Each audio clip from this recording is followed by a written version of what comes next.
Alrighty, we're back on more Warframe, and I'm just in the simulacrum right now because I was testing out some builds for Kestrel Prime. I recently got it and I put in an Orkin catalyst and got it formatted up. It only took, I think, one format. I'll check in a minute, but I've got it at least decent now. It's not that crazy damage-wise. I mean, it's not going to compete very well with, Incarnans. Of course, Incarnans are pretty much always going to be the top dog unless DE does something else. I don't know what the next evolution above Incarnans would be. For the most part, Incarnate weapons and adversary weapons are best, although this is not bad. Although it really does send enemies flying. Obviously, single target is not that great because this does rely on melee influence. Yes, the average old melee influence, I know. Something on my wish list for 2026 for Warframe is for better melee arcanes to come out. I would like some more build variety in melees. Anyway, this is what it looks like. The unique trait is that it can bounce up to 8 times, so if you use volatile quick return, you can still have 4 bounces at least. And then entropy flight gives projectile speed, which with whirlwind makes a lot of projectile speed. And then +1 entropy, it states gain infinity to fill the Cephalon Suda meter and trigger a 25 meter magnetic explosion, storing 25% energy and increasing energy max by +25% for 30 seconds. So I can't test that in the simulacrum because you do not gain affinity in here. That energy restoration is pretty nice. I've messed around some with changing Amalgam Organ Shatter for Blood Rush, but I think I prefer Amalgam Organ Shatter because of the heavy attack windup speed. It just feels really nice. Also, something I figured out somewhat recently is that on Wisp, as you might know, Wisp has the passive where basically if she's airborne, she's invisible. Problem with that normally is I gotta respawn these, pause AI, there we go. So obviously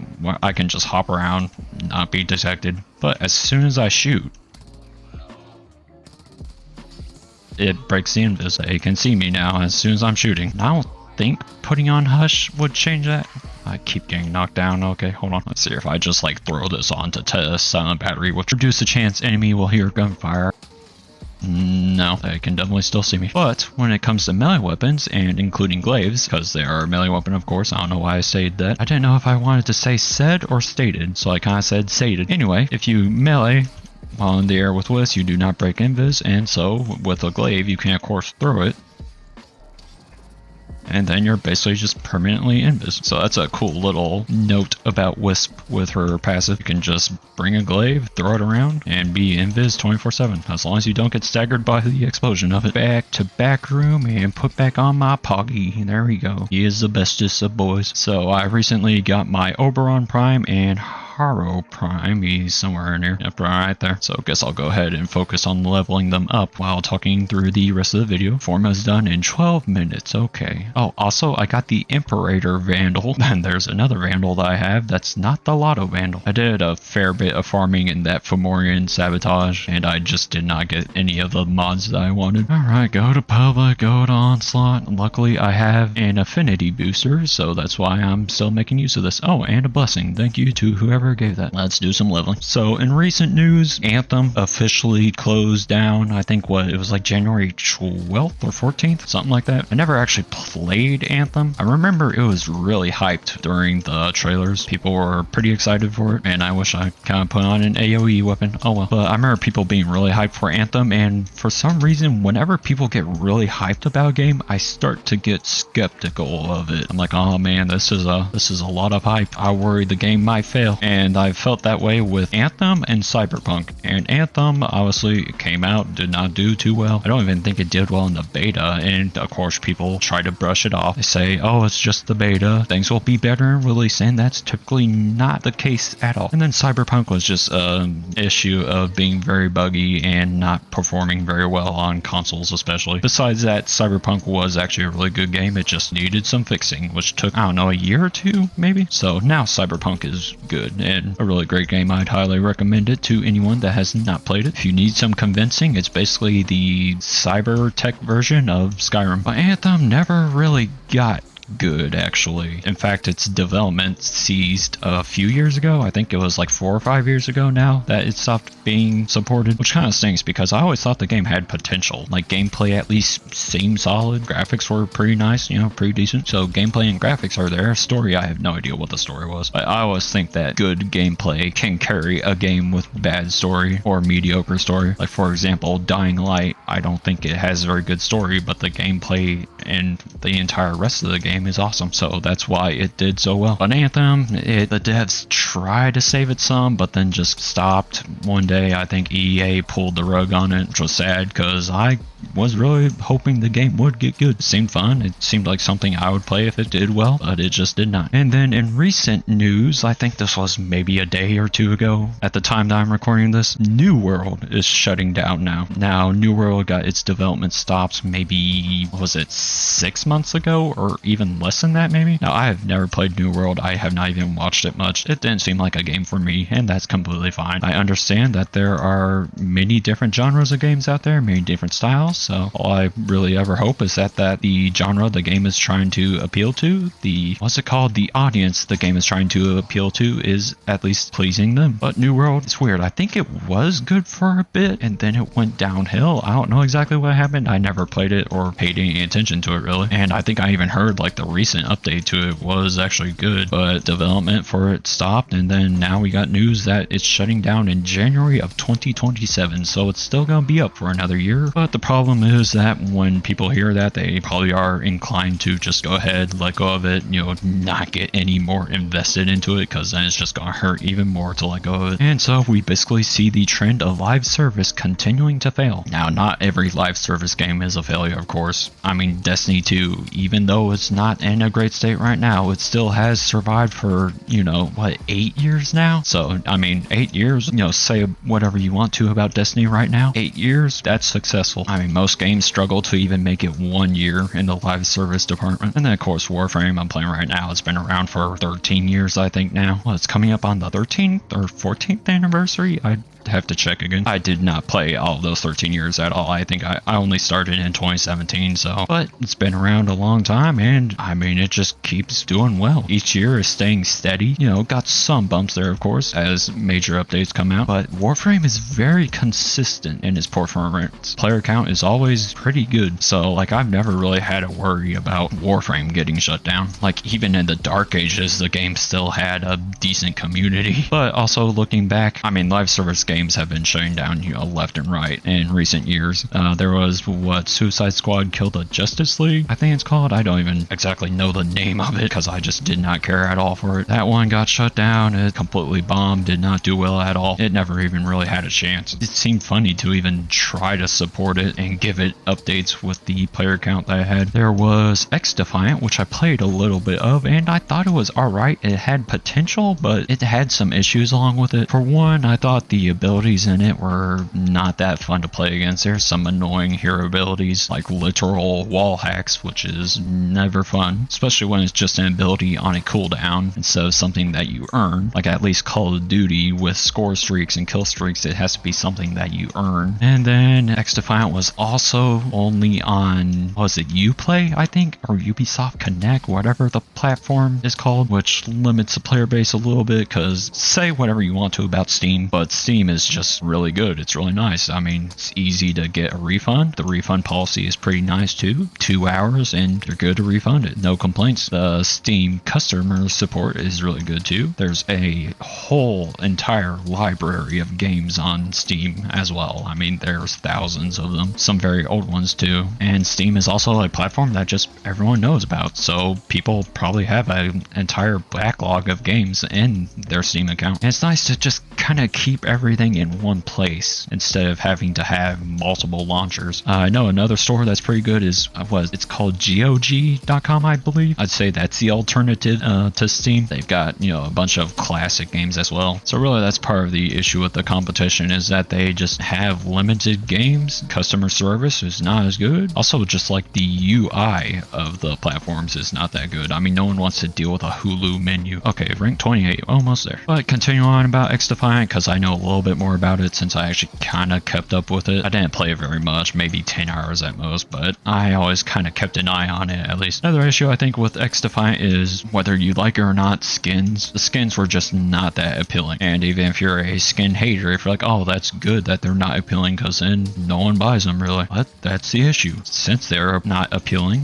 no one buys them. And when that's the main form of monetization in a game, because X-Defiant was free to play, so that means the only way to make make money is off of microtransactions, such as skins and the battle pass. But the battle pass was boring and bland normally, and then on top of that, the store skins were bad, so that leads to almost no money being made. Okay, I need a little bit more affinity, sadly. It's kind of like the core of X-Defiant was good, but just not much else hit the mark. There also was just not much marketing for the game, which is important. The queue times I think were mixed. Like I heard some people found fast queue times and some people took some long times. Top of that, the network was not very stable, I think. Hit registration was an issue. Also, it's like when you need to get hype for a game, you cannot really do small updates. X-Defiant kind of had some small updates, but anyway, I won't harp on it too much. If you enjoyed X-Defiant, I can definitely understand why. Like from the time that I did play it, I enjoyed it, but there wasn't exactly much to keep me coming back, which was another issue. Really, the game was kind of empty on launch. I mean, there was no mastery. There just was not exactly much to grind for. I don't even think there was a ranked mode on launch, so it just led to the game getting shut down, which is sad to hear. And then I know that there have been some news about Splitgate. I think it's called Splitgate Arena Reloaded now, or Arena Relaunched. I'm just going to call it Splitgate 2 for short, but that just did not hit very well on release. People were, I mean, you know, some people enjoyed the Battle Royale. I'm not a Battle Royale person, never really have been, but the issues with Splitgate on launch were, one, there just was not much content on launch. You know, again, the game was kind of barren, kind of empty. There needs to be, you know, some good things to grind for, because then that improves the replayability. And then also PR was kind of a disaster. I mean, what the guy on stage talked about, we want the next Titanfall, stuff like that, and then he releases a Battle Royale, which is, you know, generic at this point, so that didn't go well either. So then the game unlaunches and then relaunches, what was it, a month or two ago now, I think? I don't really remember. I think it was just a month ago, roughly. And I mean, you kind of missed the mark the first time. It's going to make it a lot more work to do the second time. And like, people are already stuck playing whatever their game they're currently enjoying. Like, you know, more games release in that time. And my dog wants out my door. Okay, hold on. We're kind of not really in the era of comebacks anymore. Like, I have not really heard much of any games where they just don't do well on release and then like a year later they start getting more popular. Just have not really heard any cases of that recently. Well, I think Splitgate is a pretty fun game. I have not tried it at all since the relaunch happened, but while it's probably pretty fun, player numbers, at least on Steam, do not look that high. And yeah, while Steam numbers do not tell everything at all, I understand that. It is a way to at least gauge the trends, and you can kind of infer a player count, because it would be like, there's no way there would be, you know, 2,000 players on Steam but then 1 million on console, right? Like, that just seems, you know, a bit too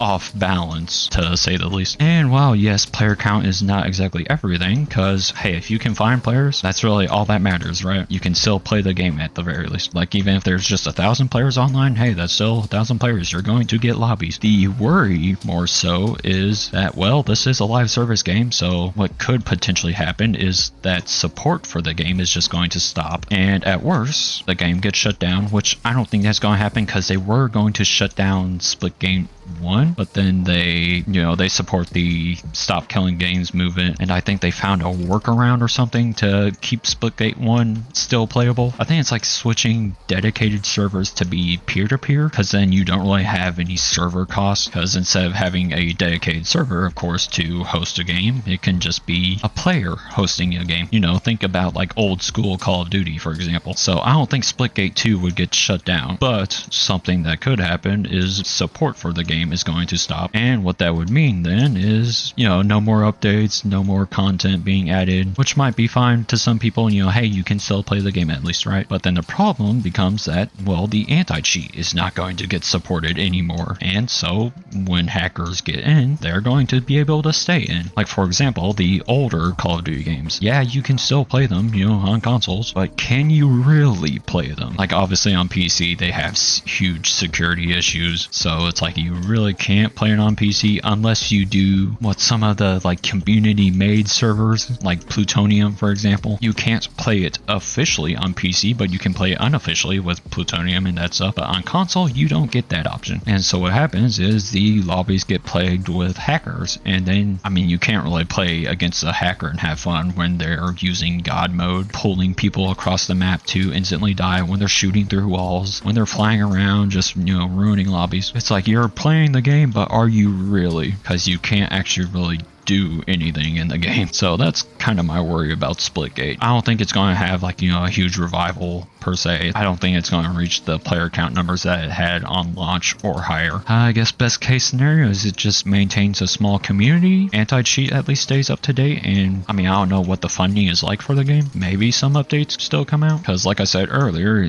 we're not really in the era of redemption. First impressions matter, and that's like the only impression that matters at this day and age. People don't like it at launch, they're probably just not going to try it out again ever. Obviously, I hope Splitgate does well, because again, I want people to have fun. I want people to enjoy the games that they enjoy. You know, I don't want any game to actually die, but I do have to be reasonable and realistic. I don't know what's going to happen to Splitgate, and I am worried. Even if I don't play the game, I am worried. You know, I still want the people that do play it to have fun and to be able to keep enjoying their game forever. And then obviously before all of this stuff happened, all the games got shut down that I mentioned there, and there was Concord, and that was one that shut down and no one really shed a tear. I'm obviously being slightly joking. There were some people that were upset, literally dozens at most. Man, Concord really just had nothing going for it. Character design aside, the gameplay didn't even look fun. It looked very slow and just unappealing. So before I end the video, I guess, is live service a bad thing? I don't think so exactly. Like, I think it can be done well. Problem is that most companies do not do it well. Like, obviously, if things go well, it's great. I mean, Warframe right here, for example. If things go well, it's just your favorite game getting more content, that's good. Getting balance updates, that's, you know, maybe good. They can be, you know, kind of mixed. I mean, it's very subjective balance update wise, of course. I'm talking like balance in general, it's not on Warframe specifically. You know, sometimes balance is good, sometimes balance is mixed. But you know, Warframe does live service pretty well. I think that Marvel Rivals has actually been doing live service pretty well. I mean, it's like a year later after launch. It's been over a year now actually, and the game still has like a pretty good player base, and it maintained a good player base throughout the whole year. Like, the way I see it, if you make it the 1 year mark with, like, you know, still a good community, good player numbers throughout the whole year, you're probably pretty set. And Marvel Rivals had good player numbers throughout the whole year. Obviously, balance updates for Rivals are mixed, which, you know, I mean, that's just going to kind of happen with PvP games. They're not always going to be bangers, right? It's hard to get balance correct. I mean, especially when people think many different things. You got many different mindsets in a PvP game. But yeah, I'm sorry for the New World players. Like, at the very least, it would be nice to have the game just stay online. Maybe they can do some sort of peer-to-peer hosting. I don't know. I hope that Stop Killing Games thing succeeds. I don't know what happened to it. It kind of seems like it's been on a pause or something. But oh well, hope it goes well. To the Splitgate players, I hope your game does well. To the Helldivers 2 players, I hope your game starts getting better management. Helldivers 2 is just hilarious to me. It's like whenever I look up a YouTube video on it, or it's just like always bad news. Like, I don't know, I never really hear good news on Helldivers 2. The game is only still being played today because of, I guess, the core of it. But yeah, hope 2026 is a good year for Warframe. I really enjoyed 2025, and I hope that live service games, they pick it up, you know. Stop Killing Games succeeds. I think that's about all I've got for now. Next video, I think, will be a Saren build video, actually, because I've got a few builds for her that I want to show off. And then after that might be some variety content. I've been seeing Jev, who's like my favorite YouTuber, playing Minecraft hardcore, and honestly, it's kind of getting me to itch for some Minecraft. I've never done Minecraft videos, so maybe I'll do it. Don't hold me to that. We'll see what happens. Anyways, see you all in the next video.